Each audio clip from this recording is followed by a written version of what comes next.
Hey, what's going on, guys? So I was gonna set up the tripod and all that good stuff, but I was like, if I don't make this video, I'm not gonna make it at all, right? I'm too busy. I'm everywhere. Got a lot of stuff going on, but I do want to create content, right, for marketing for and kind of like share my knowledge with the people that I work with, people that follow me, people that have questions, have asked me like, hey, how can I grow my brand? How can I grow my personal brand? How can I grow my business? And just kind of answer a few questions. Obviously, every business is different. Every business needs its own like kind of like its own lane to go through, or whatever, its own road, its own path, right? But I just want to kind of give you like a good way to start. And usually this is what I start with my marketing clients who are currently building their brands. One of them are True Blue Renovations. Got a coffee shop as well in there, tattoo shop, and also Rod Studios, right? So I'm the owner of Rod Studios LLC, rodstudios.com. So Rod Studios is a video production company that specializes in weddings, quinceañeras, special events, and the subcategory it's me, like creative. It's a creative director, so rhcreativedirector.com, and this is basically what I am going to put out as far as that knowledge from the creative director side, and how I build Rod Studios, how I'm building True Blue Renovations, and other companies that I'm working with currently, which I don't want to name yet because we just started. So I'm gonna put somewhere in the screen the consumer motion picture, right? And this is usually what I always start with as far as this is what I started with as far as like with Rod Studios, with right now the creative director part, True Blue Renovations, and all the other companies that I have worked with, right? This is what I start with, and this is what I always tell people who want to level up on their business. This is what we're looking at, right? Before we look at anything else, before we start running ads, before we start creating content, before we start doing any of that, this is what we look at the consumer motion, right? So basically this consumer motion framework explains why some clients call you, book you, hire you, whatever, and some don't. So within this consumer motion, there are 5 stages, all right?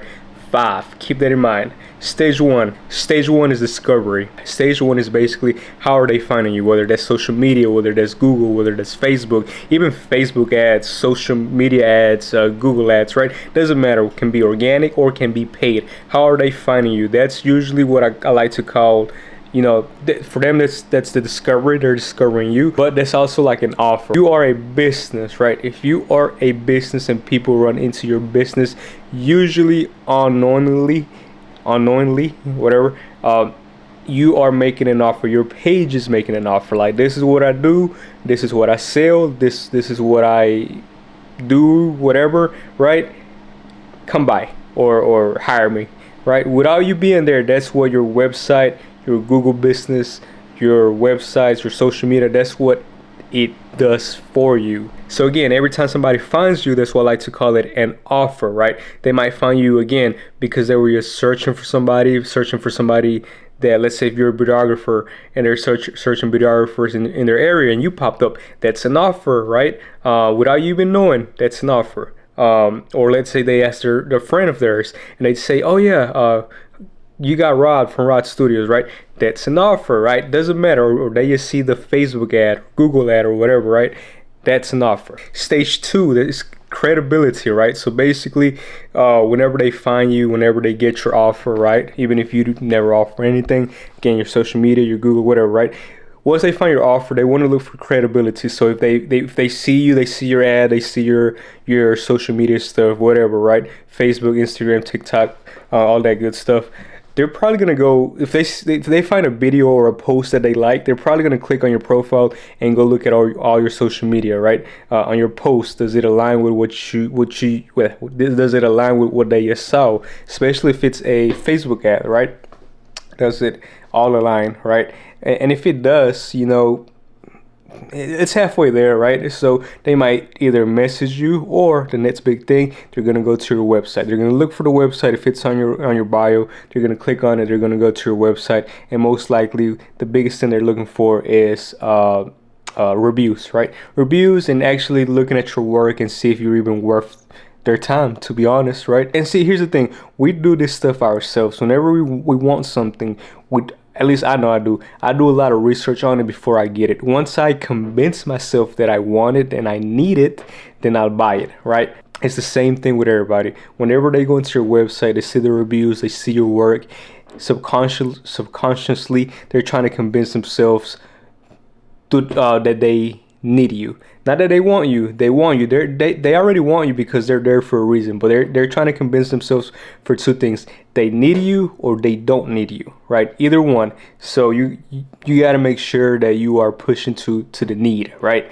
You're hitting all those trigger points. That's why if you chat GPT, like, how can you make your website stronger? Right? It's probably gonna start off with some shit like you need to hit more trigger points on emotion, right? Emotionally, they have to be there so they can buy, right? So again, let's just say stage two. Let's just assume that they go to your website and they're ready. Perfect. Stage three is just closing the deal. They reach out to you, fill out the form, call you, message you, whatever, right? The rest is up to you to close the deal, right? That's it. That's all the stages. However, if they don't buy, stage three then becomes the drift, meaning they're not ready to buy. So they add to your website, add to your social media, move on. They either keep looking around or they just kind of forget about it, and then they maybe say, oh yeah, they're perfect, I'm just not ready yet, right? Which is fine, do that. But see, here's the thing: this is where business owners make the biggest mistake, right? They assume because they didn't buy and they moved on that that's a loss. It's not a loss. That's just a warm lead that's not ready to buy. That's all it is, right? If they were on your website looking around, stuck around through the whole thing, right? They are 100% interested. You just got to follow up, right? And here is where the Facebook ads and all that comes into play. Facebook ads play two major roles, right? Now again, you got to make sure your social media is good, your website is good, the information that you're putting out is good, your work that you're putting out is good, right? If not, the Facebook ads aren't really gonna. They can only work so much, especially now. Like before, you can run Facebook ads all day, every day, and you automatically you'll get clients. Nowadays, you can run ads all you want, but if everything else doesn't align with those Facebook ads, right, you can forget it. You got like a 50-50 chance. You're still gonna close deals, but it's not, you won't close as much as you could or at a price that you want, because your social media and your websites don't match that landing page or the offer that you're giving or whatever, right? But again, Facebook ads play two major roles, and that's getting people into this consumer motion when again they find you, right? So they go to your social media, your websites, look for credibility, convince themselves that they need you, right? If they don't, the other thing that Facebook ads does is, since they explore everything, the social media, websites, they might like you, they probably not ready to buy, so but they still gonna follow you.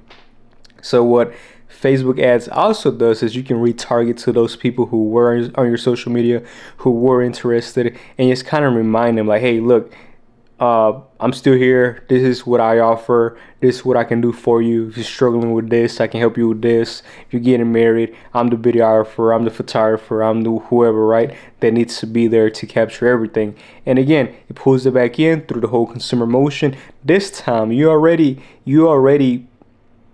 broke through halfway on the first time they came around. The second time around, usually it's easier for them to buy because they say, hey, I know this person, I saw them before, I like their stuff, I wasn't ready, but now that I'm looking at it again, I convinced myself now that I need them. So again, it's just a consumer motion. You can call it a loop. You can call it whatever you want to call it, right? It's just the basics, and you want to make sure that, again, depending on your business, you want to make sure where there's a leak, right? You want to fill those gaps to avoid any leaks, right? So again, from offer to the social media to the website to the reviews, the Google Business Profile, to TikTok, whatever you're using, right? And you don't have to use everything, as long as you have I would say your three main big pillars, right? I want to say it's Facebook, definitely your website, and your offer. So your offer, you either gotta be big in the community so people can direct other people to your website, to your profiles, or you got to be good at running your Facebook ads or whatever ads you're running. But again, you got to make sure your website is good, your reviews are there, your testimonials are there. Do you have some kind of proof that will convince them, like, hey, look, I like this guy, I like this girl, I need them, right? You got to be able to have some kind of proof to help them convince themselves, their selves, that they need you, right? So once you do all that, once you audit your whole business, once you audit like your whole structure, right, around this, and you think about the consumer and not just about yourself or your business. You actually think about the consumer and what they got to go through in order to see your best work, or convince themselves that they need you. That's when you start closing in the gaps, and again, whether that's going to tell you where you need to start. So if you need to start on your social media, whether that's posting more, whether it's just showing more work, more testimonials, whether you got to get your Google business right, again, your Google reviews, whether you don't have a website, and you might need a website. Every business should have a website because you can always look at your metrics there. You can build a good email list there. And there's a lot of things that you can do, right, with a website. Again, I'm not going to get too much into it. I just kind of want to give you like the basics, or a strong base to start off with, so you can go ahead and start making those little tweaks here and there on your whole brand and not just on one thing, right? So don't focus too much on the website, don't focus too much on the social media, focus on the whole thing. Like, they gotta match each other. Your website gotta uplift your social media, your social media gotta uplift your website, and boom boom boom, just go up from there. All right, again, rhcreativedirector.com if you want to hire me to audit your page and help you out, help you grow your business, help you grow your whole brand, right? Again, case studies. If you go to rhcreativedirector.com, go to case studies. You can kind of get all this information there. I will be posting more of those case studies every week, so just stay tuned. And then you can also see my video production stuff there. So again, my name's Rod. See you on the next episode.